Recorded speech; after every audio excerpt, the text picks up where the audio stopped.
Muchas gracias, Claudia, por la presentación. Agradezco de antemano a la Sexta Visitaduría de la Comisión Nacional de los Derechos Humanos por honrarme de ser el primer invitado en este ejercicio académico que están realizando, el cual aplaudo y considero que es muy importante para poder entender un poco más los derechos a los cuales todos tenemos acceso y debemos exigir como seres humanos. Bueno, el día de hoy yo voy a platicarles sobre algunos mitos y realidades de los derechos humanos, de los derechos económicos, sociales, culturales, ambientales y cuál es la relevancia de la suscripción de los tratados y de los acuerdos internacionales en general. Les voy a compartir una pantalla en la cual voy a tener la presentación. Si me pudieran ayudar con la misma. Pues bueno, ahí tenemos definido propiamente la temática que les acabo de comentar, la cual en la siguiente diapositiva ustedes van a ver la metodología que vamos a emprender el día de hoy para poder ir platicando sobre estos temas tan interesantes. La plática la voy a dividir en dos temas. Primero voy a platicar sobre los mitos y realidades de lo que serían los derechos humanos en general, algunas de las contradicciones en sí mismo que vamos a enfrentar en el día a día, en el ejercicio, la defensa, la exigencia de estos ante las autoridades nacionales, regionales, internacionales, y posteriormente vamos a enfatizar cuál es la relevancia en sí de la suscripción de los tratados en todo este universo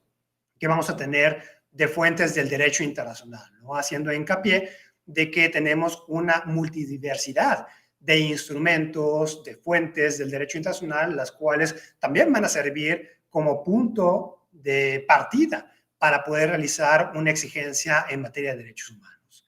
Ya abordando esta primera parte de la conferencia en la cual vamos a platicar sobre los mitos y realidades, como lo pueden ver en esta tercera diapositiva, vamos a estar platicando propiamente de algunos de los elementos inherentes a la definición que vamos a tener de los derechos humanos, en la cual ya hemos visto cómo a través de diferentes conferencias diplomáticas los estados han llegado a definir los derechos humanos como aquel conjunto de prerrogativas que van a tener todas las personas y que van a derivar propiamente de la dignidad humana, que son inherentes a todos los seres humanos y los cuales van a ser indivisibles, interdependientes, de carácter progresivo y van a ser universales. Aquí los primeros mitos y las primeras realidades que vamos a ver es justamente con la definición propia de los derechos humanos, donde vamos a ver que no va a haber una concordancia al 100% de esta regulación que estamos teniendo dentro de la esfera internacional. Me estoy refiriendo primero también a lo que serían los conflictos filosóficos que vamos a poder enfrentar cuando hacemos una conjugación y tratamos de probar en el mundo real si realmente estos derechos humanos van a ser de carácter universal. La universalidad propiamente de los derechos humanos significa que van a ser existentes en todas las regiones del mundo. En otras palabras, todos los países tienen que reconocer esas prerrogativas, ya que son inherentes al ser humano y derivan propiamente de la dignidad humana.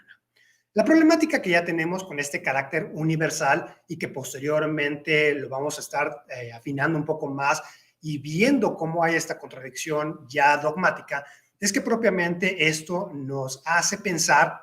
en lo que estábamos viendo como corriente filosófica del justnaturalismo, en el sentido de que el hecho por el cual nosotros tenemos estos derechos son propiamente porque estos derechos son exigibles por la dignidad humana. Estamos hablando de un régimen jurídico que no propiamente va a derivar del reconocimiento de los estados, sino yo como ser humano ya cuento con estos derechos humanos. Entonces, aquí vamos a ver una contradicción con lo que sería la forma en la cual ya tenemos establecidas las diferentes familias jurídicas, pero especialmente el sistema romano-germánico, del cual el Estado mexicano es parte, debido a que el sistema romano-germánico propiamente se basa en el juspositivismo. El juspositivismo va a ser la corriente filosófica donde tenemos que todo el sistema legal va a derivar de una norma fundante y la norma fundante propiamente va a ser la Carta Magna, la Constitución Política de los Estados Unidos Mexicanos.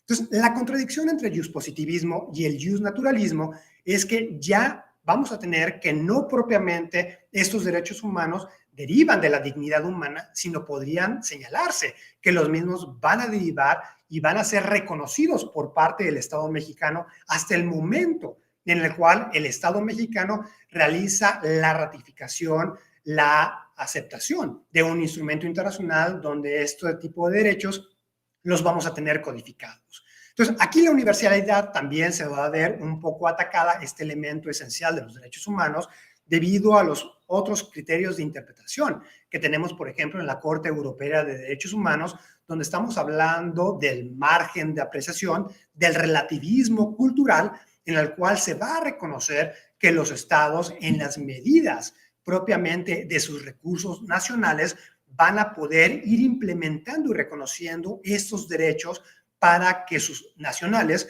puedan exigirle, no conforme a los estándares, a lo mejor de un país desarrollado, sino bajo las propias circunstancias nacionales en la cual estén inmersos ellos propiamente dentro de su realidad nacional. Entonces, tenemos que el carácter universal, pues propiamente se está desquebrajando de esta manera y va a ir variando región por región, estado por estado, se va a ir matizando derecho por derecho. De igual manera, cuando estábamos hablando de que los derechos humanos van a ser indivisibles, interdependientes, esto va a apelar en el sentido de que un derecho humano en particular no se puede lograr si no hay un progreso en el resto del catálogo de los derechos humanos. En otras palabras, cuando estábamos hablando de la pandemia del COVID-19 y había esta falsa dicotomía sobre qué tenían que hacer las autoridades nacionales, si respetar y hacer valer el derecho a la salud de las personas, ordenando lo que sería este distanciamiento social, el resguardo en cada uno de los hogares de los mismos, o por el otro lado, tenían que mantener que siguiera el dinamismo propiamente de la economía. Entonces, veíamos que era una falsa dicotomía porque justamente tenemos ahí el carácter interdependiente de los derechos humanos, donde no puede haber una economía sana, no se puede reactivar la economía si justamente no se garantiza el derecho a la salud de las personas y que los mismos puedan salir a reanudar sus actividades laborales en un ambiente seguro, aun cuando estemos todavía inmersos en esta pandemia del COVID-19. También esto va a lucir o va a darnos una falsa sensación de que hay una plena concordancia entre los derechos humanos. Y la problemática que estamos viendo hoy en día es que muchos derechos humanos no van a ser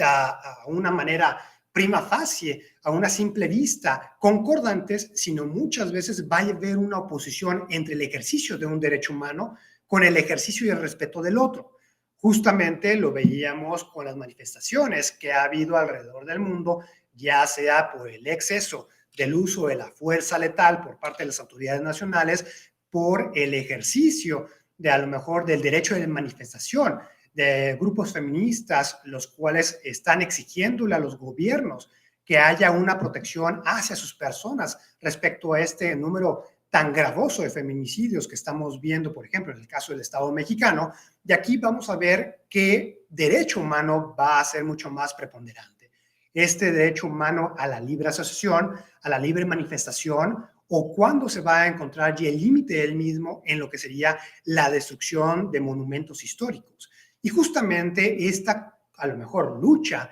que vamos a ver entre contradicción de derechos humanos, lo vemos en su mayor esplendor en la interrelación de aquellos acuerdos de protección a la inversión extranjera y justamente la reducción o la limitación que puede haber al ejercicio de las facultades soberanas por parte del Estado receptor de la inversión extranjera, donde muchas veces ese tratado bilateral que tiene firmado para proteger los derechos de propiedad del inversionista extranjero van a servir como camisa de fuerza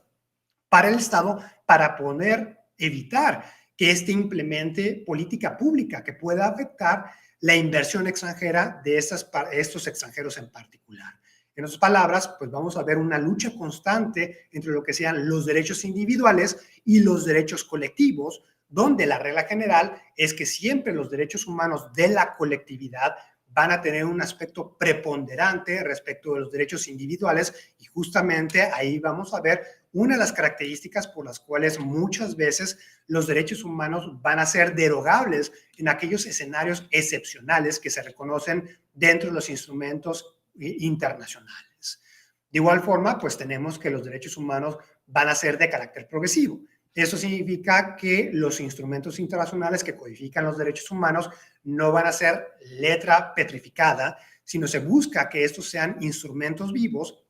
que vayan desarrollándose, que se aplique este criterio pro homine siempre con la finalidad de ir avanzando esta agenda de protección de los derechos humanos e ir adaptando la misma a las circunstancias nacionales e internacionales que se esté viviendo al día de hoy en cada una de las regiones y en cada uno de los sistemas nacionales. Pasando a la tercera diapositiva, aquí siguiendo los mitos y realidades que estamos viendo en la materia de derechos humanos, especialmente de los derechos económicos, sociales, culturales y ambientales. Bueno, en lo que pasamos a la siguiente diapositiva, pues vamos a ver ahora lo que platicábamos hace unos momentos, este choque sobre qué filosofía jurídica estamos platicando y dónde nos ubicamos ya dentro de la dogmática de los derechos humanos. Positivismo, que significa que solamente los derechos humanos son reconocidos hasta el momento específico en la cual el Estado incorpora las obligaciones del derecho internacional al sistema jurídico doméstico. Estamos hablando del justnaturalismo, donde señalamos que los derechos humanos adquieren su validez a partir de reconocimiento como costumbre internacional de estas obligaciones para los estados, en la cual esto significa que no importa que el Estado a nivel doméstico todavía no implemente legislación secundaria o todavía no ratifique un instrumento internacional en particular, estos derechos humanos tienen que ser forzosamente reconocidos al interior del Estado por derivar de una fuente diferente. Y una tercera corriente dogmática la vamos a tener en lo que sería el realismo jurídico. El realismo jurídico es una corriente filosófica la cual la vemos que tiene una mayor importancia en los países europeos nórdicos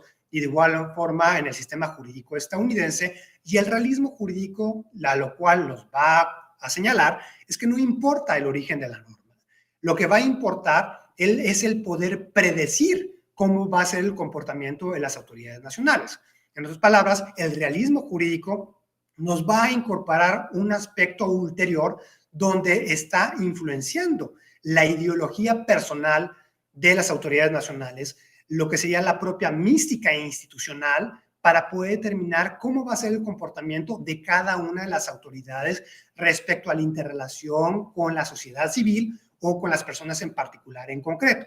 En otras palabras, el realismo jurídico nos puede ofrecer una respuesta mucho más clara para poder determinar cuándo los derechos humanos van a ser respetados y cuándo no, si justamente tratamos de predecir cuál va a ser el comportamiento de una autoridad en particular. Esto significa, ya ahora hablando a una retórica o a una estrategia de litigio para aquellos que se dedican a la defensa de los derechos humanos, pues tenemos que el realismo jurídico lo que nos señala es que debemos orientar a las personas en el sentido de que éstas adecúen su comportamiento respecto a lo que las autoridades nacionales vayan a reaccionar en ese momento en concreto. En otras palabras, no va a funcionar un argumento de derechos humanos en pleno enfrentamiento en la vía pública, quizás con las autoridades policíacas locales o federales. De igual manera, si uno se encuentra en un retén militar, tampoco va a servir mucho una argumentación de derechos humanos, a diferencia de que presentemos estos alegatos ante un juez federal o inclusive acercándonos a la Comisión Nacional de Derechos Humanos. Entonces, el realismo jurídico nos señala que tenemos que ir transformando nuestra retórica, lo que sería la forma en la cual nos comuniquemos con la autoridad, dependiendo y entendiendo la propia psicología de esa autoridad. En otras palabras, la aplicación de los derechos humanos va a variar respecto a lo que sea el radar de preocupación de cada una de las instituciones nacionales, dependiendo propiamente de la finalidad de la misma. No es lo mismo el interés y la preocupación por el respeto a los derechos humanos por parte de una institución como la Comisión Nacional de los Derechos Humanos, la Secretaría de Gobernación, que a lo mejor lo que sería la Secretaría de Hacienda y Crédito Público. Entonces, precisamente el Estado mexicano, a sabiendas que muchas veces la propia finalidad institucional es lo que le va a dar un cambio radical a la interacción entre la autoridad y las personas, es que poco a poco el Estado mexicano ha ido incorporando en las distintas dependencias de la Administración Pública Federal bueno, lo que serían unidades administrativas especializadas propiamente a la materia de derechos humanos y para poder incorporar en la agenda y propiamente hacer cumplir lo que vemos codificado ya en el artículo primero constitucional, que es que en cualquier determinación administrativa, en cualquier interpretación de la ley, tiene que haber siempre una consideración aplicando el principio pro homine por parte de las autoridades respecto a la interrelación que puedan tener con la sociedad civil y con las personas en particular. Entonces, de esta manera, pues tenemos que el juspositivismo, el jusnaturalismo y el realismo jurídico van a ser tres filosofías jurídicas que están conviviendo en la dogmática de los derechos humanos todos los días y tenemos que propiamente cada una de las autoridades va a estar manejando un punto de partida filosófico diferente. De aquí es que tengamos un resultado completamente distinto cada vez que interpretemos o que la autoridad nacional interprete la norma. Cada uno de los distintos poderes a nivel doméstico, cada una de las diferentes instancias dentro del Poder Judicial va a tener una prerrogativa o una visión distinta, dependiendo de los aspectos personales del juzgador y dependiendo del punto de partida filosófico del cual estemos hablando. También la problemática que hemos visto en materia de derechos humanos y que muchas veces complica más las expectativas legítimas que están generándose a nivel internacional, pero especialmente para la población en general, es que muchas veces se están tomando los derechos humanos como falacias nominales. Eso significa, cuando me refiero a falacia nominal, aquellos términos que todo mundo sabemos a qué se refiere, pero que no sabemos realmente cuál es su contenido. Entonces, dentro del Estado mexicano, pues vemos que a partir de la reforma constitucional en materia de derechos humanos, pues literalmente ha estado en boga el argumentar que todo se ha vuelto una violación de los derechos humanos. La problemática de llevar o de utilizar de forma tan simplificada el término de los derechos humanos es que poco a poco va perdiendo la fuerza y literalmente muchas veces se emplea el mismo sin una discriminación real y sin saber realmente cuál es el contenido propiamente del derecho humano. De aquí también se vuelve muy importante y es una de las razones principales por la cual se va a tratar de promover la ratificación de instrumentos internacionales, porque justamente en los tratados vamos a ver ya codificados en blanco y negro lo que sería propiamente el contenido del derecho humano en particular. De esta manera, las falacias nominales también se emplean muchas veces para entorpecer propiamente la retórica para la exigencia de un derecho humano. Ustedes no en pocas ocasiones habrán visto cómo, por ejemplo, en el caso de la vaquita marina, que pudiéramos argumentar que sería un derecho humano a mantener y a proteger la diversidad animal marina, pues tenemos ahí que parece que está en una contradicción de forma directa con el derecho económico de tener una vida digna por parte de los pescadores que se encuentran en la región del Golfo de Baja California. Entonces, justamente el emplear las dos posiciones encontradas, como señalando que se están violentando los derechos humanos de las dos partes, pues justamente esto va a entorpecer realmente una valoración de lo que son los derechos humanos en particular, porque ahora resulta que cualquier decisión de política pública, por más de que busque proteger el interés general de la sociedad mexicana, alguien siempre va a argumentar que se le están violentando sus derechos humanos y muchas veces podemos ver ahí las parálisis que se vuelven tan dramáticas muchas veces y que van a entorpecer la toma de decisiones desde un punto de vista gubernamental, justamente por el empleo tan simplista de lo que sería la dogmática de los derechos humanos y el acusar realmente que se está violando un derecho humano cuando en realidad no está aconteciendo de esta manera. Entonces, teniendo esto en consideración, es muy importante tomar en cuenta y remontarnos por qué se empezó a emplear ese tipo de categorías, ese tipo de etiquetas en el lenguaje internacional. Y justamente el empleo de todo lo que sea la terminología de derechos humanos, es muy importante también reconocer que la misma surge propiamente como parte del discurso diplomático. Esto significa que no necesariamente se empezó a emplear todo terminología de derechos humanos como obligaciones que se podían invocar ante las autoridades nacionales y que fueran exigibles ante lo que serían las cortes domésticas de cada uno de los Estados miembros de la comunidad internacional, sino el uso de la retórica de los derechos humanos se empezó a emplear como un distintivo a través de los cuales los estados podían facilitar las discusiones de carácter global. En otras palabras, el reconocer que era necesario ir promoviendo esta agenda de protecciones hacia las personas después de lo que estábamos hablando del escenario de la Segunda Guerra Mundial, que propiamente cuando estamos viendo la conformación de las Naciones Unidas, ahí es justamente cuando tenemos la discusión en sí de la creación de la Declaración Universal de los Derechos Humanos, pero justamente, y aquí se vuelve muy importante el enfatizar, la Declaración Universal de los Derechos Humanos no es un tratado vinculante. En otras palabras, este instrumento internacional no va a vincular a los estados, sino que simplemente es una resolución de la Asamblea General de las Naciones Unidas, la cual se buscaba y se enfatizaba el carácter aspiracional de los derechos humanos. Entonces, vemos que hay un gran éxito al día de hoy en la transformación del discurso diplomático y ahora el argumentar de que todo son derechos.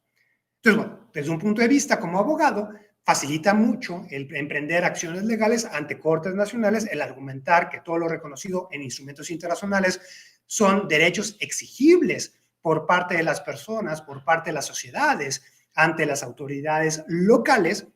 Pero la problemática que estamos viendo ya realmente es que muchas veces vamos a encontrar diferentes trabas y diferentes limitaciones por parte de las autoridades nacionales para la implementación y para la aceptación de acuerdos y de instrumentos internacionales. Entonces, ese es uno de los grandes problemas en los cuales muchas veces no se logra cumplir las expectativas legítimas por parte de los individuos cuando uno cree que de forma automática, cuando un Estado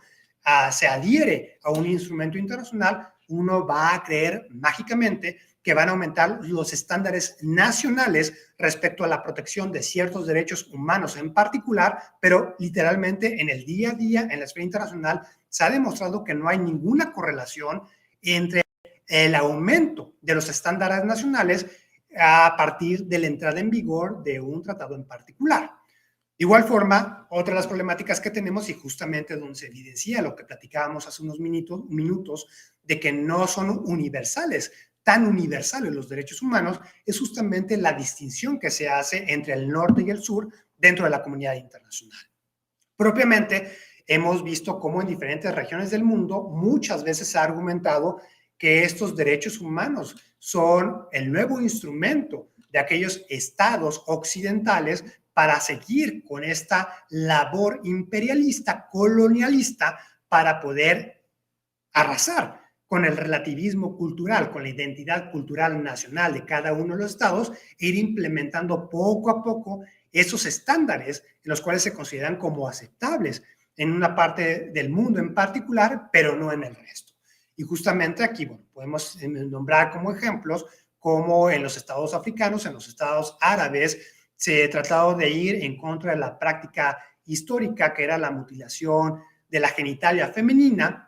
y justamente cuando los estados del occidente trataban de implementar una prohibición respecto a esta práctica que se considera por parte de la cultura occidental como barbárica, respondían de dichos estados que cómo era posible que para el caso de las mujeres sí se condenara tal práctica, pero los países occidentales sí aplicaran la circuncisión de la genitalia masculina y lo consideraban como una práctica normal y no hubiera ningún segmento mundial que estuviera argumentando en contra de dicha costumbre regional. Entonces, aquí vamos a ver claramente uno de los obstáculos también que estamos viendo en contra de la aplicación universal de los derechos humanos, y es una de las razones por las cuales vemos que se va a aplicar el margen de apreciación, el relativismo cultural, y justamente también, como comentaba, que lo había refrendado la Corte Europea de los Derechos Humanos, también lo ha refrendado la Corte Interamericana de los Derechos Humanos, señalando que cada uno de los estados, a partir del desarrollo histórico, social, cultural, tiene que implementar estos derechos ya consagrados en los instrumentos regionales de derechos humanos. De igual forma, cuando estábamos hablando del desarrollo progresivo, aquí vamos a ver uno de los aspectos también problemáticos en materia de derechos humanos, en el sentido de que los estados puedan alcanzar el desarrollo que tienen los mismos, que es justamente la multiplicación de los derechos humanos. Si nos vamos a la década de los 50, 60 del siglo pasado, cuando teníamos que se estaba redactando la Declaración Universal de los Derechos Humanos y posteriormente los dos pactos internacionales que van a derivar de la misma y que en conjunto se consideran como la Carta de los Derechos Humanos a nivel mundial, pues tenemos que en ese momento histórico solamente teníamos reconocido 20 derechos humanos. Si hacemos un estudio al día de hoy del desarrollo de esos derechos humanos, vemos una multiplicación abismal.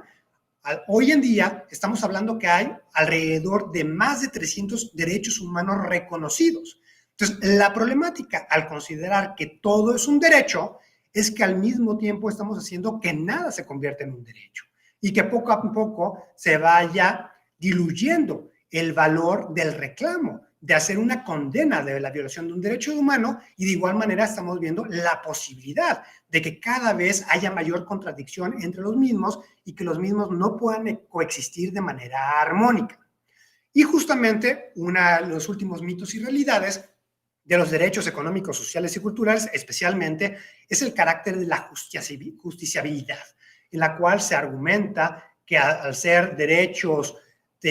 tan abstractos para la colectividad, pues difícilmente uno puede exigirlos ante cortes nacionales. La justiciabilidad se señala que las cortes nacionales, bueno, siempre se critica que los jueces no van a tener la posibilidad para poder tener una visión tan macro como el gobierno federal o como el gobierno central de unos países en particular para poder determinar las políticas públicas nacionales. Entonces se señala que muchas veces los jueces pues, no tienen toda la película completa. Es uno de los temas que siempre se maneja también en política exterior, en el sentido de que la política exterior es competencia exclusiva del Ejecutivo Federal. Entonces, en el caso de implementación de derechos humanos DESCA, económicos, sociales, culturales y ambientales, pues muchas veces se critica que los jueces no van a tener esta competencia tan real, no van a conocer el panorama general y literalmente pues los va a rebasar estos problemas. De igual forma, se está argumentando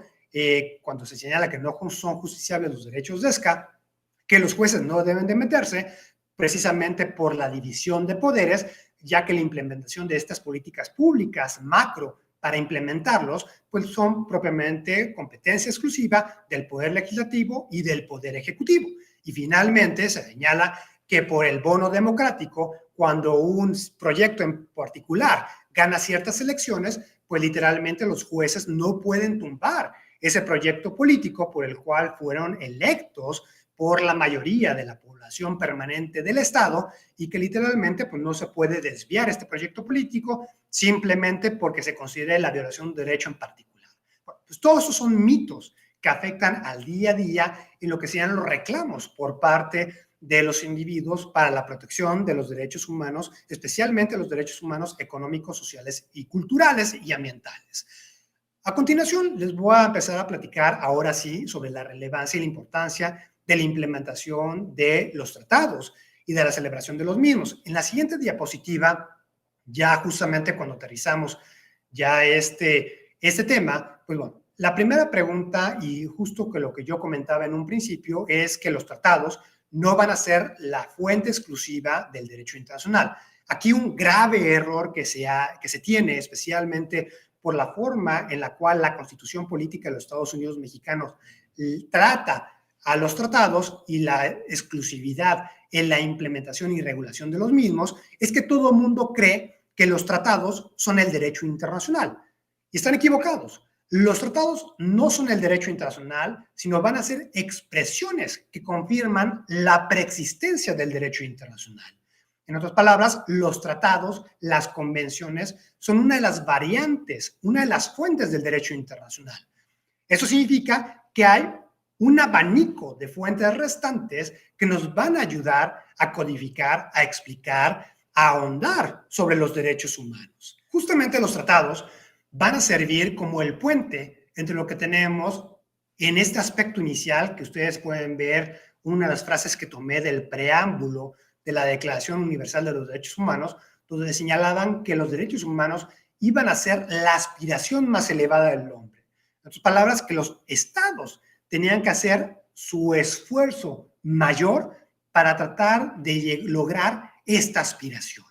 Entonces, vean ustedes cómo empezó toda esta dogmática de derechos humanos, simplemente como una aspiración, como algo que buscábamos que se convirtiera en ley. Al día de hoy podemos ya señalar, y aquí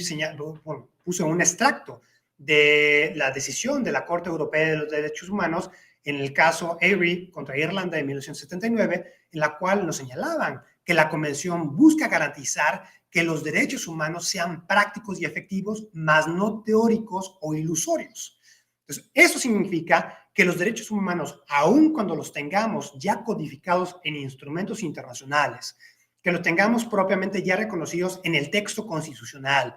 que vaya a haber un discurso oficial por parte del Estado mexicano, eso es un gran logro. Pero lo que nos interesa más es que hay una transición al plano real. Y justamente ahí vamos a ver que va a tener una importancia esencial la ratificación y la firma de esos instrumentos internacionales por ser justamente estos el instrumento en el cual se le puede exigir ya internacionalmente al Estado que cumpla con dichas prerrogativas. Aquí ya hablando sobre la relevancia de los tratados, bueno, el primer término es justamente la homologación. La homologación de criterios en el sentido de que si bien es cierto podamos tener que los derechos humanos son de carácter universal, ya hemos platicado cómo va a ir variando los mismos estado a estado, cómo cada región va a tener distintas costumbres y de igual manera para evitar que los estados, que las autoridades nacionales puedan derogar la aplicación de un derecho humano en particular, pues es muy importante que se ratifiquen los tratados y que los estados sean parte de los mismos para poder tener identificado un estándar homogéneo en toda la comunidad internacional donde claramente se pueda saber cuáles van a ser las causales de excepcionalidad donde no se pueden respetar los derechos humanos o se puede dar ese momento en que no cierto derecho humano va a ser limitado y de igual manera para evitar la retórica donde se emplee o que se simplifique radicalmente el argumentar que algo es un derecho humano, es muy importante acudir a los tratados donde los estados van a tener en blanco y negro cuáles son los alcances y los límites de cada uno de los derechos humanos.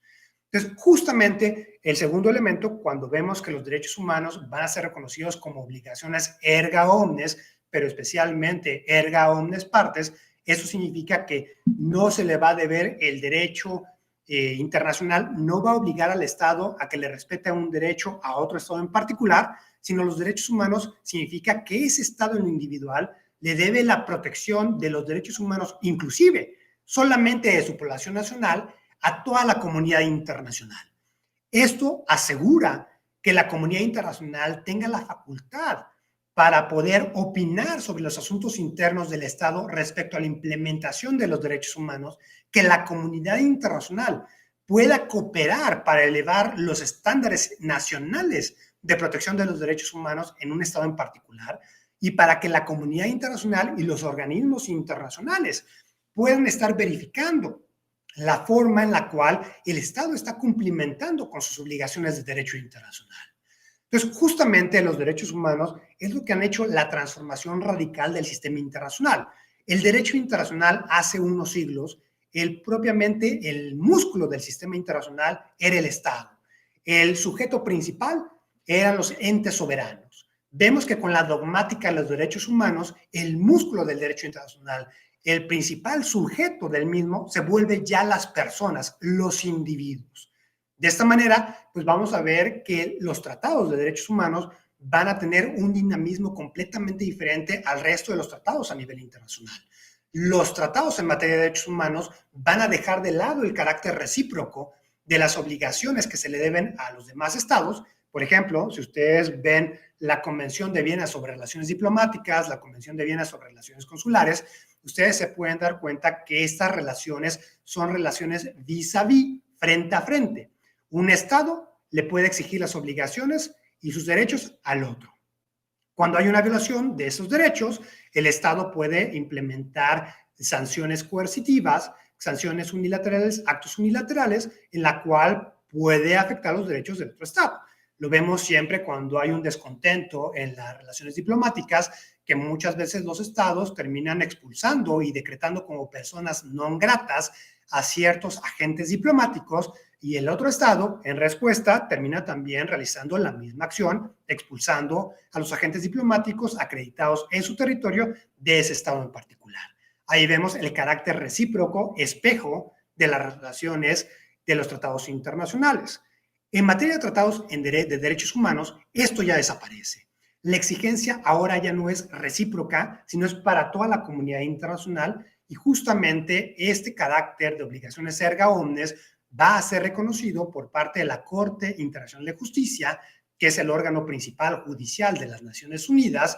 la cual en un caso que se llama Barcelona Traction terminó determinando y haciendo la clasificación entre obligaciones vis-a-vis, que son tratados sinalagmáticos, que son tratados contractuales, como por ejemplo el TEMEC, donde se exigen las obligaciones Estado-Estado, a los tratados de derechos humanos, que ya se vuelven obligaciones erga omnes, que se deben exigir por parte de toda la comunidad internacional y no son exigibles solamente por un Estado en particular que sea afectado. Esto hace una transformación radical del escenario global. Estamos hablando que los Estados siempre, bajo el principio de no intervención en los asuntos internos del mismo, pues se habían convertido en esferas de cristal polarizadas, donde se podía ver de adentro para afuera, pero no se podía ver de afuera para adentro. Con la dogmática de los derechos humanos, al reconocerlos como obligaciones erga omnes, tenemos que estas esferas de cristal polarizadas se transforman en esferas de cristal translúcidas, donde se pueda ver de adentro para afuera y viceversa. Eso significa que ahora los estados no pueden escudarse argumentando el principio de no intervención o de injerencia de los asuntos internos del Estado cuando estamos hablando de la dogmática de los derechos humanos. Sí hay un interés de la comunidad internacional para intervenir, y justamente la institucionalización propiamente de esta injerencia la vemos ya codificada dentro del Estatuto de Roma, de la Corte Penal Internacional, donde uno de los escenarios a través del cual se puede iniciar una investigación por parte de la Fiscalía de dicho Tribunal Internacional, que va a ser competente para conocer de atrocidades masivas, de crímenes internacionales como crímenes de guerra, crímenes de lesa humanidad, el crimen de genocidio o el crimen de agresión, pues va a ser propiamente el que los estados remitan la situación de otro estado para que el fiscal inicie una investigación sobre lo que está aconteciendo y la probable comisión de crímenes internacionales en el territorio de ese estado en particular. Y este escenario lo vimos ya materializado hace un par de años, cuando varios estados del continente americano refirieron la situación de Venezuela a la Corte Penal Internacional para que la misma pudiera analizar la situación de Venezuela e iniciar una investigación por la probable comisión de los crímenes internacionales en su territorio. De igual manera, la obligación es erga omnes partes, significa que los estados también van a tener legitimidad activa para poder presentar una demanda ante un tribunal internacional por considerar que se están violentando los derechos humanos de la población nacional por parte de las autoridades locales. Este caso lo vemos claramente representado en el litigio que estamos teniendo también hoy en día en el caso de Myanmar, donde Myanmar fue demandado por varios estados por la situación que estamos viendo de las deportaciones forzadas al grupo Rohingya, donde estamos viendo la Comisión de Crímenes Internacionales. Entonces, ahora vemos que la Corte Internacional de Justicia ha reconocido esta legitimidad activa para la que el Estado, protegiendo a la población extranjera, pueda demandar a ese Estado nacional que está violentando los derechos humanos de su población. De igual forma, tenemos que la relevancia de los tratados van a servir mucho porque van a poder asentar las bases de la cooperación internacional. Aquí es muy importante destacar que dentro del Pacto Internacional de Derechos Económicos, Sociales y Culturales se señala la obligación de toda la comunidad internacional, pero específicamente de los estados partes a dicho instrumento internacional, de hacer cooperación técnico-científica para poder elevar los estándares nacionales de un Estado en particular para la protección de los derechos humanos. Justamente ahorita que está tan en boga en la mesa de la discusión pública, el financiamiento que están recibiendo diferentes organizaciones de la sociedad civil por parte de la Agencia de Cooperación Internacional de Estados Unidos, USAID, pues tenemos precisamente que los instrumentos internacionales permiten esta actuación. No solamente permiten esta actuación, sino le exigen a los estados que realicen este tipo de conductas. De esta manera que tenemos que varios estados, a través de sus embajadas dentro del territorio nacional, los mismos tienen sendos programas de cooperación técnico y científica donde los mismos dan financiamiento de forma directa a las propias organizaciones de la sociedad civil, a las ONGs mexicanas, para que las mismas puedan avanzar sus proyectos. Entonces tenemos que ahí que la corresponsabilidad en materia de derechos humanos no solamente es del Estado nacional, sino tenemos que es de toda la comunidad internacional. De igual manera, los tratados van a abrir la puerta a los mecanismos de verificación internacional. Si bien es cierto, desde el momento que un Estado ratifica un instrumento internacional, el mismo ya está obligado internacionalmente, pues vamos a ver que los organismos internacionales también van a realizar una labor de seguimiento para poder tratar de ayudar al Estado nacional a ir elevando cada vez más y más y más los estándares de derechos humanos a nivel interno. De igual forma, para evitar que las autoridades nacionales se conviertan en juez y parte de los mismos casos, pues tenemos propiamente que se han creado instancias internacionales donde una persona puede remitir comunicaciones para que el organismo internacional pueda analizar la situación en particular de un estado en concreto y pueda determinar si está adecuando su conducta de sus autoridades nacionales a los estándares internacionales o no. Esto lo vemos claramente con la Comisión Interamericana de Derechos Humanos, la Corte Interamericana de Derechos Humanos, el Comité de Derechos Humanos de las Naciones Unidas, el Consejo de Derechos Humanos de las Naciones Unidas y más reciente con la adhesión del Estado mexicano al convenio de Escazú. También vemos cómo se va a ir abriendo cada vez más este proceso de verificación que estamos teniendo. Entonces, la verificación que se realiza a nivel internacional se realiza de 3 vías. Vía jurisdiccional, que serían a través de cortes internacionales, de tribunales internacionales, como ya mencioné, la Corte Interamericana de Derechos Humanos, la Corte Europea de Derechos Humanos, la Corte Africana de Derechos Humanos, la cual están abierta a toda la comunidad mexicana, dependiendo de la situación donde los mismos se ubiquen, como por ejemplo, cuando el grupo de 15 mexicanos que viajaba en Egipto hace unos años, que fue objeto de un ataque por parte de las autoridades nacionales, el mismo al día de hoy se encuentra realizando un procedimiento ante la Comisión Africana de los Derechos Humanos. Entonces, tenemos que estos organismos regionales precisamente buscan revisar esta interrelación entre particulares y las autoridades locales. De igual forma, aparte de los mecanismos jurisdiccionales, tenemos los mecanismos cuasi jurisdiccionales, que no propiamente son cortes, pero van a emitir recomendaciones como la Comisión Interamericana de Derechos Humanos, como el Consejo de Derechos Humanos de las Naciones Unidas, como el Comité de Derechos Humanos derivado de los 2 pactos internacionales,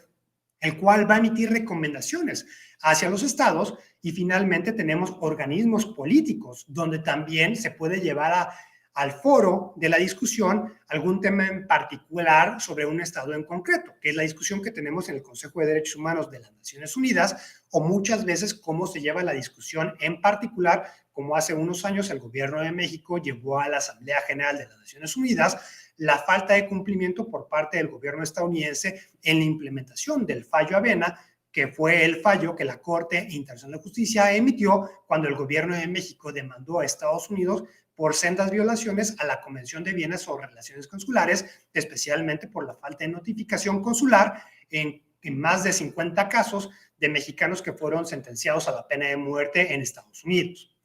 Y finalmente, pues tenemos que la justiciabilidad es propiamente el obligar, el jugar con la dinámica propia del Estado, en el sentido de que si el Estado ya ratifica, accede a un instrumento internacional, dicho instrumento internacional, si nos apegamos al texto del artículo 133 constitucional, pues se va a convertir en ley suprema de la nación y por ende vincula a todas las autoridades nacionales y establece estándares los cuales los va a incorporar propiamente al examen constitucional que se tiene que hacer en todos los casos. porque vamos a ver que los tratados de derechos humanos son incorporados en el artículo primero constitucional, ya como parte de la Constitución Política de los Estados Unidos Mexicanos, y van a adquirir un estatus superior al resto de los tratados dentro de la esfera internacional. Entonces, justamente, al ser ya parte de la Ley Suprema de la Nación, yo lo puedo exigir ante cortes nacionales, y de igual forma, la homologación, la armonización de las reglas a nivel internacional también me va a permitir jugar con el forum shopping y poder seleccionar en qué foro puedo yo también demandar a aquellas personas que me hayan violentado mis derechos humanos. Entonces, aquí ya hemos platicado un poco cómo los tratados de derechos humanos se quita el aspecto de reciprocidad, tenemos que ya derivan obligaciones de erga omnes, la dimensión constitucional ya es propiamente la inclusión de los instrumentos internacionales al texto constitucional gracias a esta cláusula paraguas que vemos en el artículo primero. De igual manera, la interpretación nos va a ayudar la dupla que se pueda tener en la praxis, en lo que estamos hablando de la referencia de que no solamente me tengo que ir propiamente al texto del tratado, sino también la interpretación judicial, cuasi jurisdiccional, que han realizado los organismos especializados en materia de derechos humanos. Eso significa que los tratados se van a mantener como instrumentos vivos y los órganos jurisdiccionales, las autoridades nacionales, no solamente se quedan con una interpretación propia de lo que ellos entienden, interpretando y aplicando una metodología doméstica a la interpretación de un instrumento internacional, sino que ellos están adoptando la interpretación que se está haciendo ya por cortes regionales, reconociendo que estamos hablando de instrumentos internacionales y que por ende debe haber una interpretación uniforme alrededor del mundo. Entonces, esto permite esta dupla de utilizar elementos vinculantes como el tratado. También acudir a resoluciones de organismos internacionales que no son vinculantes, sino que son simplemente fuentes suaves del derecho internacional, pues nos permiten realizar una sinergia en la cual va a ayudar a promover esta protección de los derechos humanos en general y también poder reconocer cuáles son los métodos alternativos, cuáles son las formas oficiales en las cuales están desarrollando e implementando esos derechos económicos, sociales, culturales y ambientales. De igual manera, esta aplicación e implementación de los instrumentos internacionales van a generar un efecto radiación a nivel mundial, donde tenemos que aun cuando un Estado no vaya a ser parte de un instrumento internacional, a una convención, él mismo va a ir adecuando su conducta con la finalidad de no quedar marginalizado o ser señalado por parte del resto de la comunidad internacional como un Estado que está yendo y violentando los derechos humanos. Entonces, ahí tenemos el efecto radiación. Aun cuando el Estado vea imposibilitada la accesión a un instrumento en particular, él mismo ya va a ir preparándose, adecuando su conducta para poder ya aceptar las obligaciones codificadas en dicho instrumento internacional. Aquí uno de los grandes paradigmas que siempre vemos en la materia es que se cree que se deben de ratificar todos los instrumentos internacionales, que se debe aceptar la competencia de todos los organismos cuasi jurisdiccionales por parte del Estado mexicano. Aquí es muy importante tener en consideración que no es simplemente el firmar un tratado y esperar que los estándares nacionales se eleven de forma automática. Todo proceso de ratificación conlleva un proceso tras bambalinas en la cual el Estado mexicano tiene que ir adoptando e implementando medidas para poder estar en un estatus suficiente en el cual no se le pueda vincular responsabilidad internacional por faltar las obligaciones de un instrumento en particular. Eso significa que antes de que aceptemos la jurisdicción cuasi jurisdiccional de un órgano internacional o regional, pues el Estado mexicano debe de asegurarse que están cumpliendo con los estándares ya reconocidos en tal instrumento internacional. Entonces, aquí vamos a ver propiamente este efecto radiación, donde aun cuando yo todavía no soy parte del instrumento internacional, por la presión que estoy recibiendo de mi sociedad civil, por la presión que tengo de la comunidad internacional de ratificar un instrumento en particular, porque digas aquí de paso que no solamente la sociedad civil es la que presiona a los estados, sino muchas veces el resto de la comunidad internacional hacen un lobbying muy fuerte, incluyendo organismos internacionales como las Naciones Unidas, para que el Estado se adhiera a dicho instrumento internacional. Entonces, aun cuando todavía no lo haga, él mismo va a empezar a implementar, a recorrer ese camino que le va a faltar para poder propiamente acceder al instrumento internacional, y todo esto lo vamos a llamar como el efecto radiación, donde ya está transformando la conducta del Estado, aun cuando el instrumento todavía no es válido para el mismo ni vinculante. De igual manera, el tener tratados ya firmados, al poner en blanco y negro las obligaciones y los derechos que tienen las personas, nos permiten distinguir entre lo que sería lex lata, lo que el derecho es, a la ley inferenda, lo que el derecho queremos que llegue a ser. Entonces, bueno, cuando vemos que a lo mejor que en otras regiones del mundo, de los estados, al hacer frente a la pandemia, empezaron a repartir cheques de apoyo económico, por ejemplo, en el caso de Estados Unidos, de alrededor de más de $1,000, $2,000,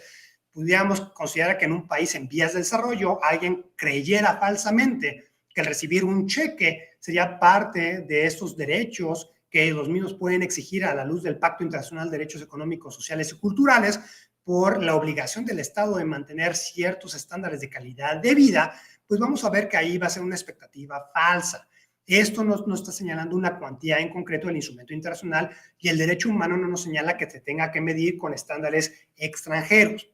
Entonces, es muy importante el no irnos con lo que queramos que el derecho de los derechos humanos vaya a llegar a ser, sino lo que realmente es. Y justamente con esto podríamos evitar este uso indiscriminado como falacia nominal de que todo se haya convertido ya en un derecho humano hoy en día, y que poco a poco se vaya erosionando la propia efectividad de este discurso y del reclamo tan fuerte que se tiene.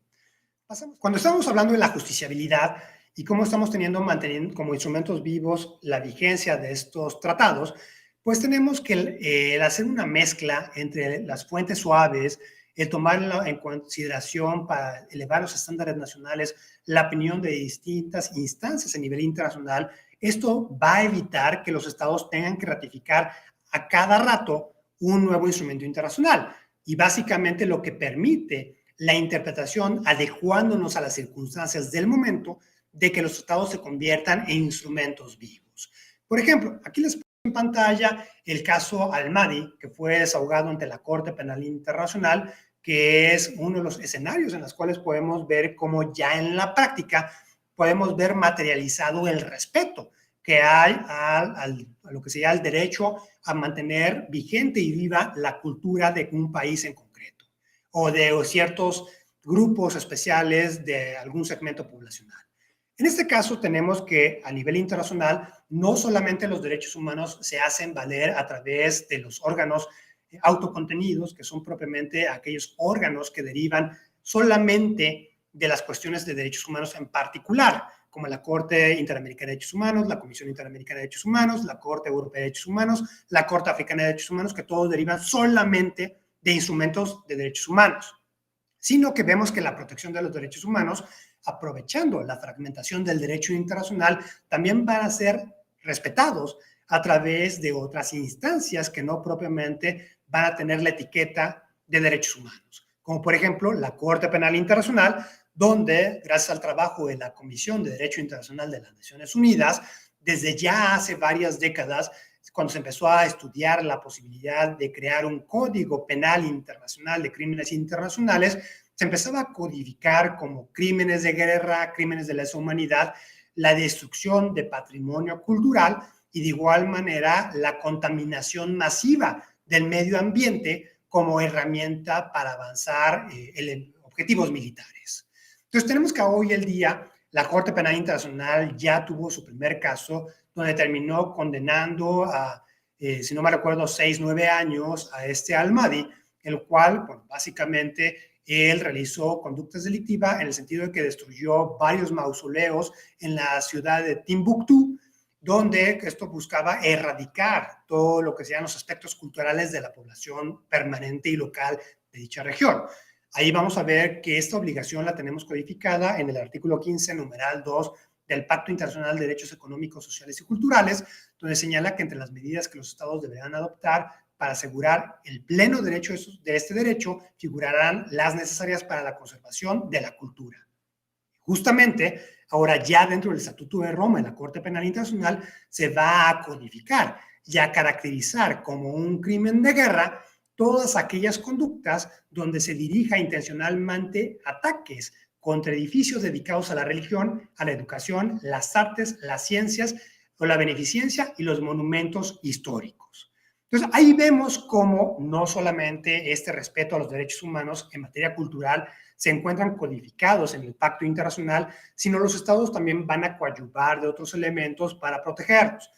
Retomando lo que platicábamos hace unos momentos al inicio de la sesión, cuando les platicaba el choque que muchas veces hay entre derechos humanos, por ejemplo, y mencionaba el caso de las protestas de la Ciudad de México, entre las marchas feministas y los destrozos que muchas veces se hacen a los monumentos históricos, tenemos que ahí hay una protección y una obligación extra del Estado mexicano, no solamente de garantizar esta libertad de manifestación de este segmento de la población que tiene una protesta legítima y válida por la situación que se vive hoy en día, sino también tiene la obligación de preservar todos los monumentos históricos, tomando en consideración que todo el primer cuadro de la Ciudad de México es considerado y está registrado ante la UNESCO como patrimonio común de toda la humanidad.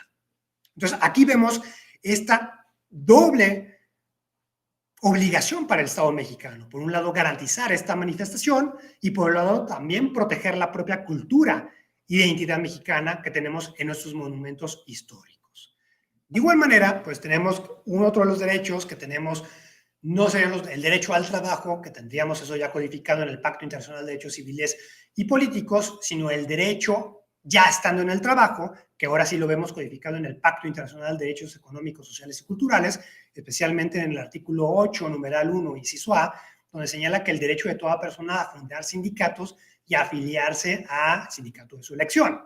Vamos a ver que la forma en la cual el Estado mexicano está siendo obligado a respetar esta obligación de derecho internacional, pues no va a derivar del propio Pacto Internacional de Derechos Económicos, Sociales y Culturales, sino lo vemos anunciado la semana pasada que el gobierno de Estados Unidos, especialmente el sindicato obrero estadounidense, presentó una queja laboral en contra del Estado mexicano, en contra de una instalación a puerta cerrada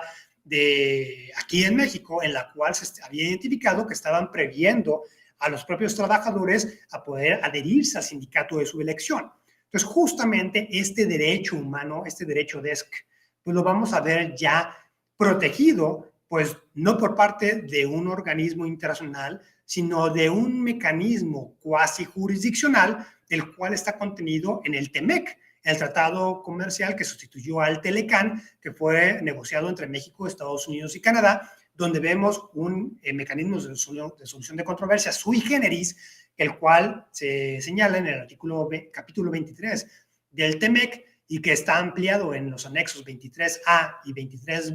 que es el mecanismo laboral de respuesta rápida. Justamente aquí el gobierno de Estados Unidos y Canadá, aun cuando el gobierno de México haya llevado a cabo la reforma laboral, pues tenemos que ellos han estado preocupados a que se eleven los estándares nacionales en materia de sindicación y el pago que se le da a los obreros mexicanos. Esto, como les comentaba hace unos momentos, para lograr una homogeneidad a nivel regional, porque justamente la disparidad que pueda haber entre estados va a poder ser considerada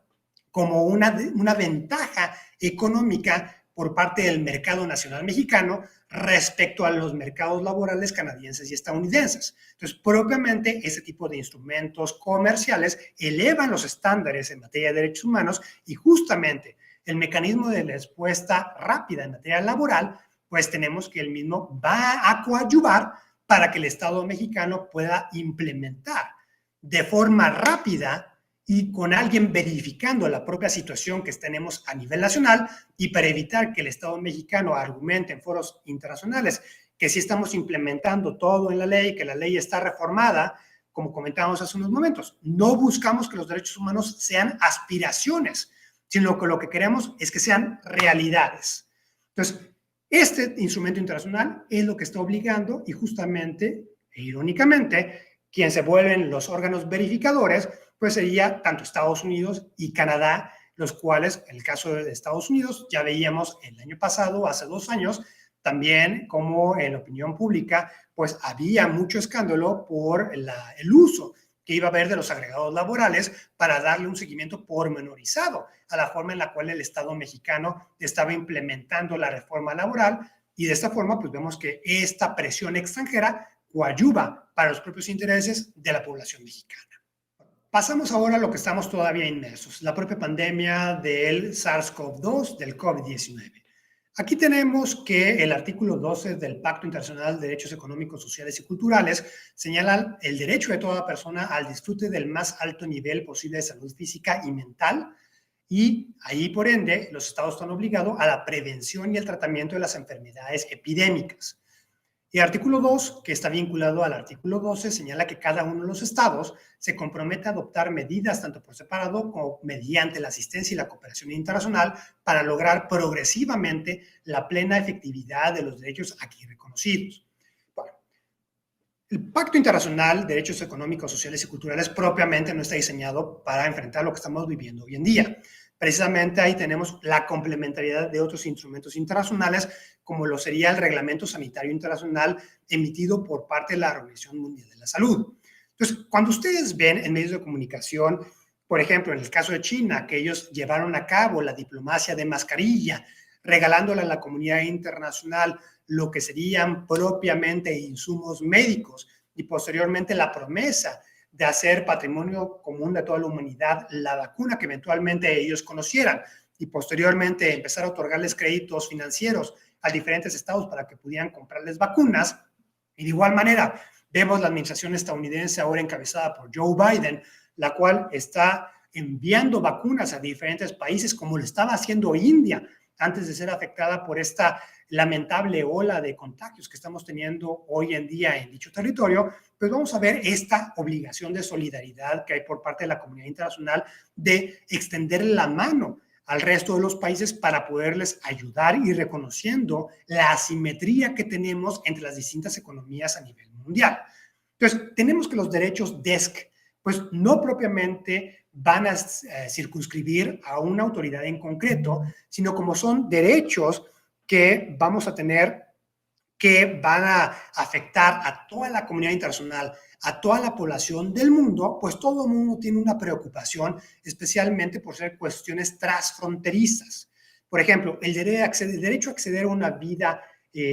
con cierto estándar económico, pues tenemos que va justamente al corazón de la migración. Entonces tenemos que cuando los estados coadyuvan para evitar la migración irregular, en la cual en lugar de establecer muros, en lugar de desplazar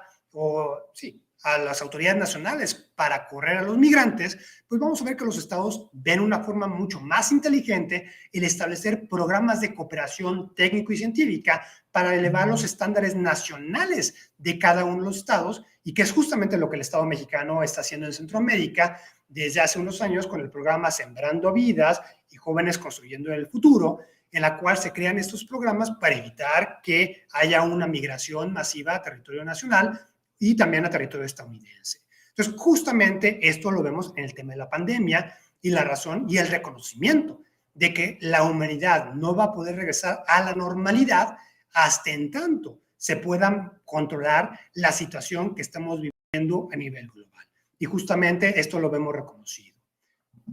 Finalmente, aquí, esta diapositiva que titulé Forum Shopping, aquí tenemos una de las formas, una de las herramientas también sui generis para poder llevar a cabo este tipo de protecciones de los derechos económicos, sociales, culturales y ambientales. Aquí les puse 3 ejemplos en la cual, bueno, tenemos el primero que ustedes ven en la parte media de la diapositiva, la demanda que el Estado mexicano emprendió en contra de la empresa petrolera British Petroleum en cortes estadounidenses después de que se diera el derrame petrolero en el Golfo de México con la explosión de la plataforma petrolera Deepwater Horizon. Ahí el gobierno de México argumentó una afectación al medio ambiente ecológico marino de la región y bueno, se llegó a un arreglo extrajudicial donde la compañía petrolera terminó pagándole $25.5 millones al Estado mexicano.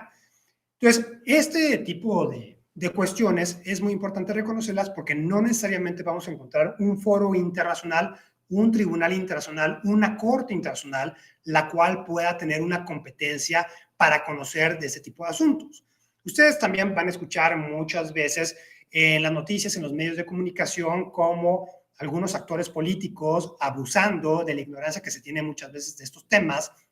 muchas veces falsamente llegan a acusar que ya pusieron una demanda ante un tribunal internacional, que refirieron la situación de México a otra instancia internacional, etcétera, etcétera, ¿no? Esto hace creer o nos obliga a pensar de que la esfera internacional se va a comportar de la misma manera en la cual se desarrollan las cosas en México. Y no hay nada más alejado de la realidad.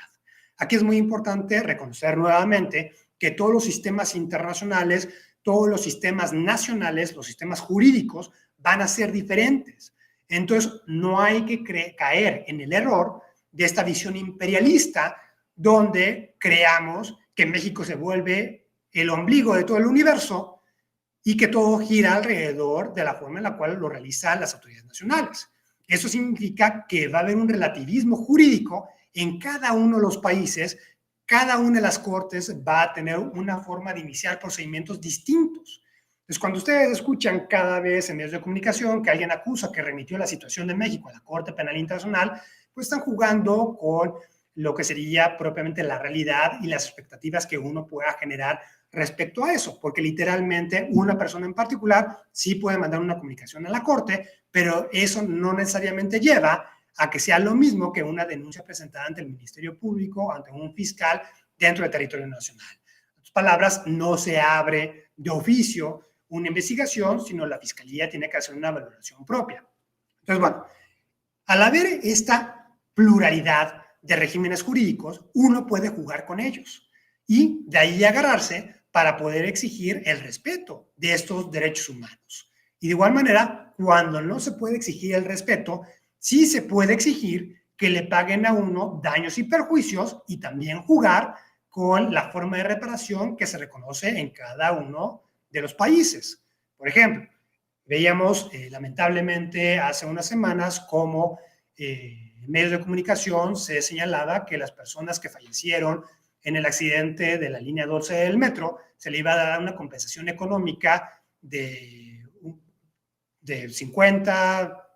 200 millones de pesos a cada una de las personas. Si contrastamos esta cuantía a cuánto uno puede obtener de daños y perjuicios en otros estados, pues tenemos que en casos de abuso excesivo de la fuerza letal por parte de autoridades estadounidenses, donde ellos han excedido su propio mandato como autoridad, el gobierno de México ha logrado que las personas que han sido víctimas obtengan arreglos extrajudiciales por alrededor de $1 millón.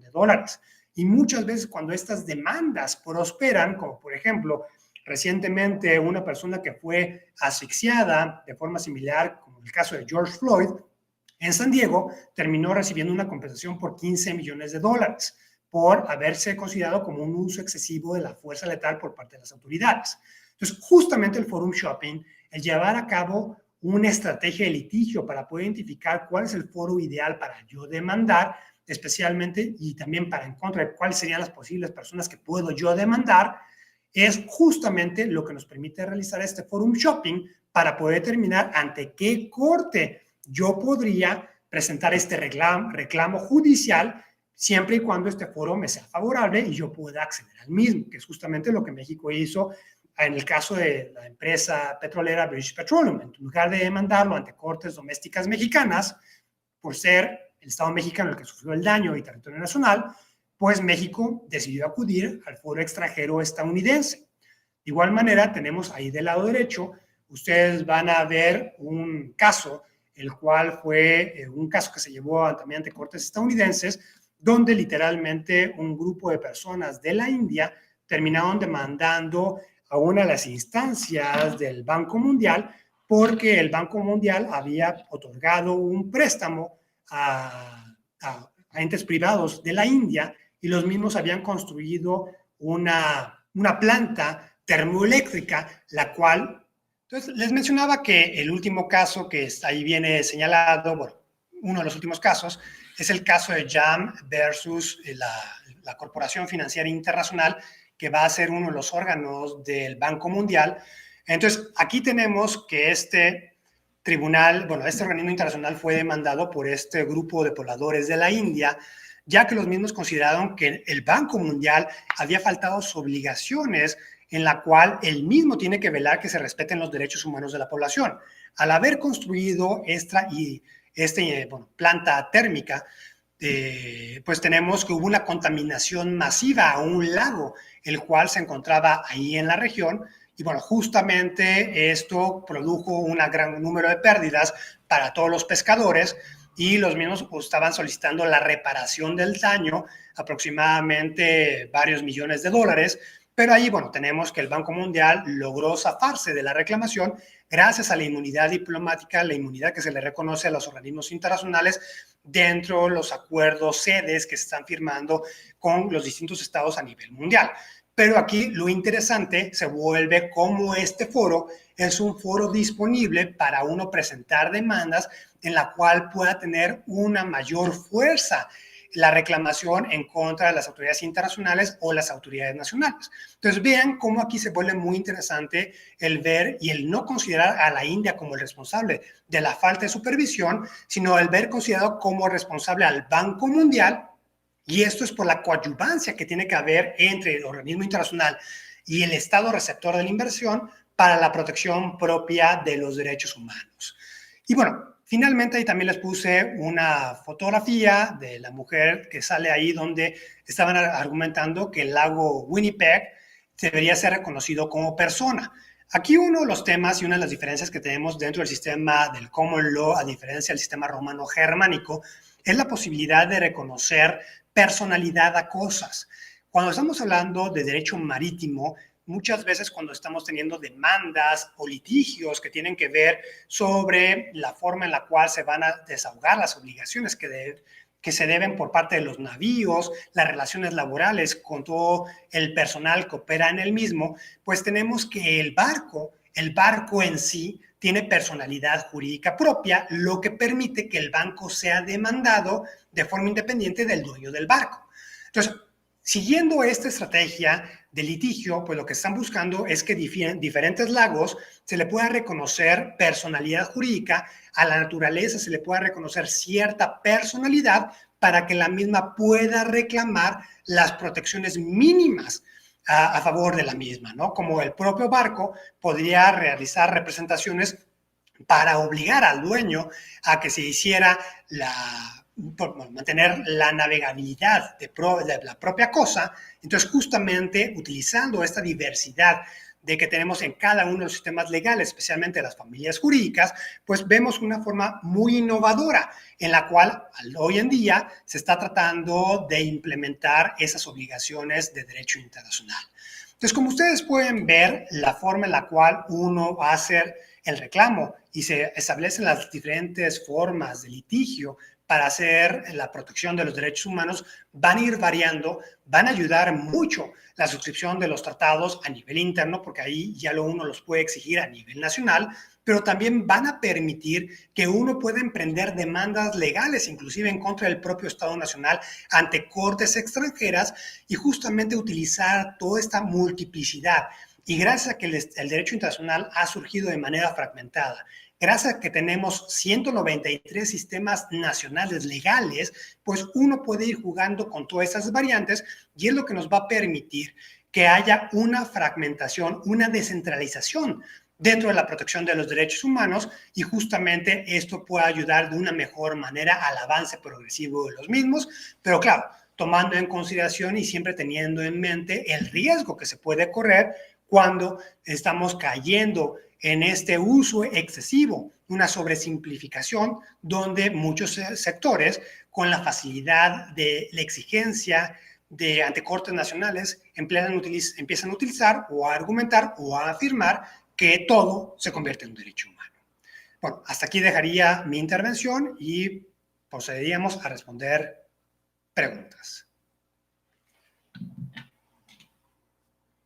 Corso, muy interesante esta conferencia y todo lo que nos ha compartido. Los mitos, creo que es importante visibilizarlos y reflexionar sobre ellos, y también destacar la relevancia de los acuerdos internacionales, y con la finalidad de poder que usted nos pueda compartir las respuestas a las diversas preguntas que se han formulado. Me gustaría leerlas y poder conocer su opinión.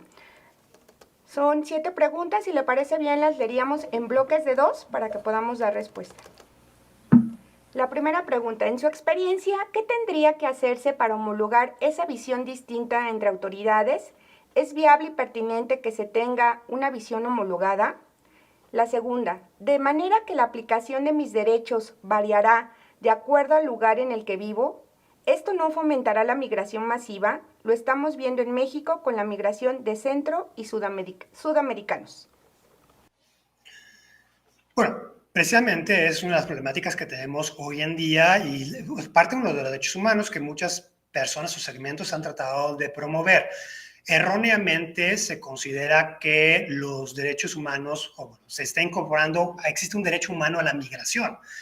Ustedes van a ver que de forma a lo mejor maliciosa muchas veces se interpreta la forma en la cual se encuentra codificada el derecho humano de poder salir de forma libre de cualquier territorio y el derecho que yo tengo para poder ingresar al territorio de origen. Uno lo argumentan como que es el derecho humano o el fundamento humano al derecho humano a la migración. Y no hay nada más falso. No existe un derecho humano a la migración, pero las personas, aquí jugando muchas veces con a lo mejor reclamaciones de asilo, pues muchas veces han tratado de buscar una mejor vida, ¿no? Que es propiamente la razón por la cual tenemos la migración económica. Precisamente también tenemos que esta posibilidad de realizar migración regular es lo que les permite a todas las personas alrededor del mundo a jugar con los distintos elementos jurisdiccionales donde puedan ellos acceder a una mejor vida. Entonces, si se hace legalmente en la cual uno vaya a un nuevo país para poder vivir de forma regular, pues sí, no hay ninguna limitante para esa persona ya que está accediendo de conformidad con la legislación doméstica del Estado, pero lo que sí vamos a ver es que sí, efectivamente, dependiendo de los estándares internacionales, uno puede ir seleccionando dónde quiere estar ubicado. Entonces, bueno, así como comentaba, efectivamente es algo que no se puede parar, solamente se ha realizado este esfuerzo cuando estamos hablando de esfuerzos regionales de integración, que es propiamente lo que hubo en la Unión Europea, donde antes de que un Estado ingrese, pues se le va a dar un apoyo económico para elevar los estándares locales y eso evitar que las personas que residen en el mismo hagan una migración masiva al resto de los estados de la Unión Europea. En el caso de la región de América del Norte, es lo que se está haciendo con la reforma laboral para evitar esta migración, pero más bien de aquí de las empresas, porque aquí no vemos una libertad de tránsito como la tenemos en el sistema europeo. Entonces, es algo que no se va a poder nunca abatir, porque es importante reconocer que cada uno de los estados va a tener diferentes recursos económicos a nivel doméstico, cada quien va a tener relativismo cultural de forma muy distinta. Un ejemplo que lo podemos ver claramente y que también desde el 29 de febrero del año pasado estuvo muy en boga, es el retiro de Estados Unidos, el retirar las tropas estadounidenses del territorio de Afganistán. Muchos de los argumentos que se emplean para que Estados Unidos no lo haga es justamente el supuesto avance en la agenda para la protección de los derechos humanos de la mujer. Si bien es cierto, vemos que los grupos talibanes han reconocido ya ciertos derechos, ha habido cierta flexibilización, también es falso que haya habido un progreso tan abismal por la presencia de tropas estadounidenses como esta potencia ocupante en dicho territorio. Entonces, todo va a depender mucho, dependiendo de las autoridades nacionales, la recepción que las mismas tengan y ese ánimo de su cultura para poder hacer esa transformación. Entonces, bueno, se pone una problemática también el aspecto económico, donde literalmente no todos los estados van a tener los mismos recursos naturales. Entonces, tenemos que, así como existe a nivel legal, el forum shopping, el escoger dónde yo quiero vivir, dónde quiero yo desarrollarme laboralmente, es una de las libertades que las personas van a tener siempre y cuando se vaya a complementar y reconociendo las limitantes que pueda haber de esta libertad. Preguntas más, si le parece bien. ¿Cuáles serían ejemplos de casos llevados ante la Corte Internacional de Justicia en la materia? La siguiente pregunta. ¿Cómo convive la protección de los derechos humanos a nivel internacional respecto de obligaciones jus cogens o erga omnes en relación con el agotamiento de recursos internos? Sí, bueno, aquí vamos a tener, bueno, el agotamiento de recursos internos me va a servir para darle respuesta también a la primera pregunta. La regla de agotamiento de recursos internos, vamos a ver que es una de las reglas procesales tradicionales dentro del derecho internacional clásico. Antes yo de poder ir a una instancia internacional, forzosamente tengo que agotar todas las instancias nacionales. Esto porque se va a entender que las instancias nacionales se les debe dar en un primer momento oportunidad a las autoridades locales para que vayan adecuando su conducta. Esa es la razón por la cual tenemos que muchas veces en la primera instancia ante las Cortes Nacionales, uno espera que quizás a lo mejor no se reconozca el derecho, pero precisamente por eso el Estado va a tener una segunda oportunidad, una tercera oportunidad con la segunda instancia, que sería la apelación, o el acudir a la Suprema Corte. Entonces, todo este periodo es el periodo que se le da como de colchón a las autoridades nacionales para que puedan conformar su conducta a lo que les exige el derecho internacional. Entonces, tenemos que la regla de agotamiento de los recursos locales ha sido una regla que ha sido respetada por varias de las instancias internacionales. La podemos ver justamente en el proceso de la Comisión Interamericana de Derechos Humanos, de la Corte Interamericana de Derechos Humanos, también ante la Corte Internacional de Justicia cuando se ejerce la protección diplomática. En el caso de la Corte Penal Internacional, se podía considerar que el principio de complementariedad también permite que haya un agotamiento interno de los recursos locales antes de que la Corte desahogue o extienda su competencia o inicie una investigación sobre la situación de un Estado en particular. Pero también vemos excepciones a la regla de agotamiento de recursos locales, que es que no exista ningún recurso local que agotar, que todos los recursos locales sean fútiles, o tercero, que sea también un derecho exigible por parte del Estado. Esto lo veíamos, este tercer escenario, en el caso de Avena, cuando el gobierno de México, el gobierno de Estados Unidos reclamaba que no se habían agotado todos los recursos locales porque todavía existían en varias instancias la posibilidad de que los gobernadores estatales otorgaran perdón a la fecha de ejecución de los mexicanos. Entonces, el gobierno de México señaló que no solamente eran los derechos de los nacionales mexicanos que habían sido violentados, sino también el derecho del Estado mexicano para protegerlos. Entonces, ahí la Corte señaló que cuando hay este carácter híbrido o cuando hay esta sinergia, hay la posibilidad de saltarse el agotamiento de los recursos locales y llevar a cabo esta demanda por parte del Estado. De igual manera, tenemos como casos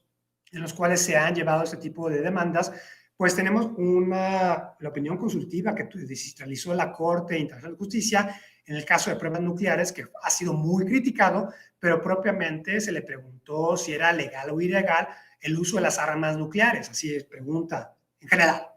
Entonces, más adelante hubo una segunda solicitud de opinión consultiva, ahora por la Organización Mundial de la Salud, en la cual trató de señalar que si no había una afectación masiva a la salud, si se emplean las armas nucleares. Esa segunda pregunta que hizo la Organización Mundial de la Salud fue desechada por la Corte Internacional de Justicia, y la que sí quedó y que sí respondió fue la muy criticada opinión sobre la legalidad de las armas nucleares, donde la Corte señaló que sí eran legales bajo lo que sería el jus in bello, en el sentido de que si son proporcionales, si alguien se ataca antes con un arma nuclear, tú no puedes ejercer el derecho a la legítima defensa. Ahora, ya aterrizado más a derechos de escape, pues vamos a ver no propiamente como derecho humano en sí la reclamación, sino pues hemos visto las afectaciones a los recursos hidráulicos transfronterizos, como el caso Capsicobo-Najimaros, donde se estaba reclamando que había un obstáculo al uso y al disfrute propiamente al haberse construido una presa en la afectación de las aguas transfronterizas entre los países que llevaron a cabo la demanda. De igual forma, les había comentado que recientemente el derecho humanos sociales en general, cuando se está presentando como una actio popularis, una demanda a nombre de toda la comunidad internacional, y no solamente respecto a una protección diplomática de un individuo en particular, pues tenemos propiamente la demanda que se presentó hace un año en contra de Myanmar, justamente por el tratamiento que se le está dando a la población rohingya y las deportaciones forzosas, masivas, que están realizándose hacia Bangladesh. De igual forma, otro caso en particular en materia de derechos humanos, pues tenemos propiamente el caso Avena. De igual forma, tenemos los precedentes, que fue el caso Lagrand, donde Alemania demandó a Estados Unidos por la ejecución de los hermanos Karl y Walter Legrand. Anteriormente tuvimos el caso de Paraguay contra Estados Unidos de Ángel Breard. De igual manera tuvimos el caso de Amado Diallo, en la cual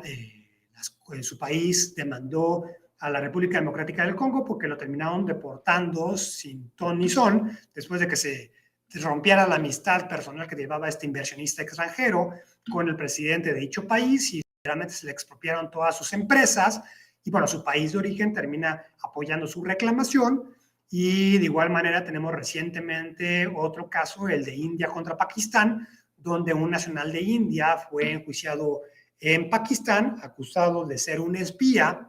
y como decían que era un espía, argumentaban que no tenía derechos humanos y que no se le debía respetar nada, ¿no? Como que una implementación extrema de esta teoría del derecho del enemigo de Claude Roxin, en la cual pues, se le da un tratamiento diferente a ciertos grupos delictivos en particular. Y bueno, todo este tipo de casos han sido llevados ante la Corte Internacional de Justicia, y ahí vamos a ver una de las formas en las cuales se han respetado los derechos humanos. Y un caso similar también que vale la pena mencionar fue el que emprendió Costa Rica contra Nicaragua por el dragado de un río que comparten los dos estados como zona limítrofe, en la cual Costa Rica estaba demandando los daños y perjuicios al medio ambiente regional, ya que el gobierno de Nicaragua realizó el dragado sin la autorización del gobierno de Costa Rica y sin haber llevado todas esas obligaciones de buena vecindad, en la cual uno forzosamente se tiene que sentar en la mesa para platicarle al estado vecino que uno va a realizar ciertas acciones y que posiblemente estas acciones que se van a realizar en la franja fronteriza puedan llegar a tener una afectación en el territorio del otro estado, que es propiamente una de las máximas que vemos de la Declaración de Río del Medio Ambiente, y que propiamente encapsula la máxima sicutere tu italianum non laedas, donde uno no puede utilizar de forma excesiva su territorio, aunque sea mi territorio. No puedo utilizar mi territorio ni permitir que se utilice mi territorio para causarle un perjuicio a un tercer estado. Gracias, doctor. Nos llegó una pregunta de último momento que me parece estar relacionada con lo que nos explicó previamente, pero me gustaría compartirla con usted por si desea agregar algo más y poder solventar en su caso la inquietud de la persona que la formuló. Cuando se han llevado a cabo las acciones legales en el país, pero no prosperan y se continúan violentando los derechos humanos, ¿se puede elevar la denuncia a la Corte Interamericana de Derechos Humanos? Sí, claro, por supuesto. Literalmente acaban de describir el caminito que uno llevaría a cabo a través de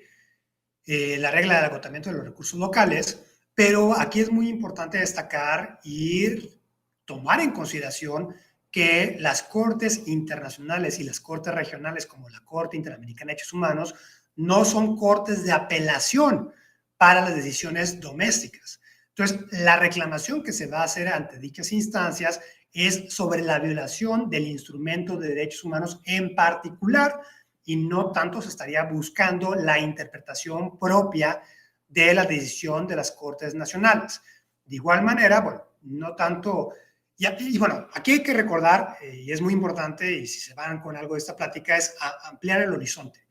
Si estamos hablando de derechos humanos, no necesariamente tenemos que ir solamente a los mecanismos de derechos humanos, sino hay que realizar un litigio o desarrollar una innovación estratégica de litigio para poder identificar qué otros foros me permiten presentar una reclamación en contra de alguien en particular. Entonces, por ejemplo, este mismo ejemplo que me acaban de poner, si me fallan las autoridades nacionales en contra de mi posición, pues va a depender también de la temática. Si están fallando en contra de mi posición y yo soy un inversionista extranjero y de repente dicen que yo ya no puedo llevar a cabo mi inversión extranjera porque va en contra de la política pública del Estado mexicano, o porque por la ideología del gobierno en turno ya cambiaron de opinión y quieren realizar otro proyecto en otro lugar, yo puedo demandar al Estado mexicano y no argumentar mi derecho a la propiedad privada ante la Corte Interamericana de Derechos Humanos, sino reclamo mi derecho a la propiedad privada, reclamo la protección a mi inversión bajo los paneles establecidos en materia de inversión extranjera. Entonces, dependiendo del foro en el cual uno vaya identificando, es donde uno va a hacer esta estrategia de litigio innovadora para tratar de buscar foros diferentes para evitar, porque hay que reconocerlo, siempre es una cuesta arriba el litigar en contra del propio Estado, en contra de las propias autoridades nacionales, que las mismas te están violentando tus derechos humanos porque las mismas se vuelven juez y parte. Entonces, precisamente, los mecanismos de verificación son los que existen a nivel internacional para evitar esta simetría tan radical donde el Estado termina siendo el que te reconoce los derechos humanos. Un ejemplo claro en el cual podemos ver cómo el derecho humano más difícil de poder ejercer, pues sería el derecho humano a la rebelión, que encontramos codificado en el párrafo 4 de la Declaración Universal de los Derechos Humanos, en el sentido de que se reconoce de que, si bien es cierto, puede haber instancias jurisdiccionales donde puedas llevar tu reclamo, cuando estamos viendo que hay un gobierno opresor, dictatorial, donde no se respetan los derechos humanos, la propia Declaración Universal de los Derechos Humanos reconocen como el derecho humano supremo, y si nos vamos a la versión en inglés, como el último recurso, al derecho humano a la rebelión para poder derrocar a dicho gobierno y poder establecer un régimen democrático que respete los derechos humanos. Obviamente, el respeto de ese derecho humano va a estar vinculado directamente a que el grupo rebelde logre triunfar en quitar al gobierno tiránico, porque si no logra triunfar en esa batalla, en ese ejercicio del derecho a la rebelión, el régimen que está en el gobierno en ese momento, pues obviamente va a terminar apresando a todas las personas y terminando enjuiciándolas, significándoles cargos penales. Entonces, bueno, ahí estamos hablando ya de los mecanismos cuasi jurisdiccionales o extrajudiciales para poder llevar a cabo la protesta y el ejercicio de los derechos humanos, que sería, por ejemplo, la desobediencia civil, la resistencia civil y, a última instancia, el derecho a la rebelión.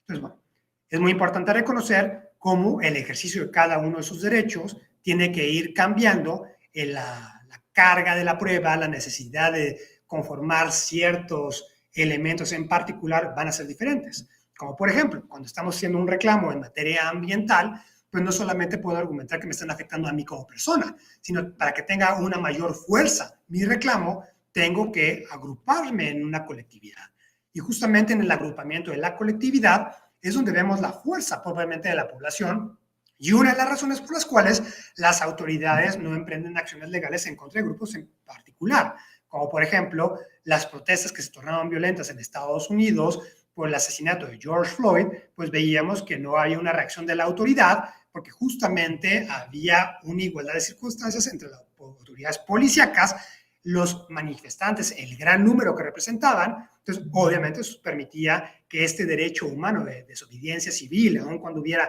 toque de queda, pues permitían que no se implementara la regla. Entonces, la colectividad, y dependiendo del derecho humano del cual estemos hablando, se tienen que conformar ciertos elementos contextuales para poderlo ejercitar de manera efectiva.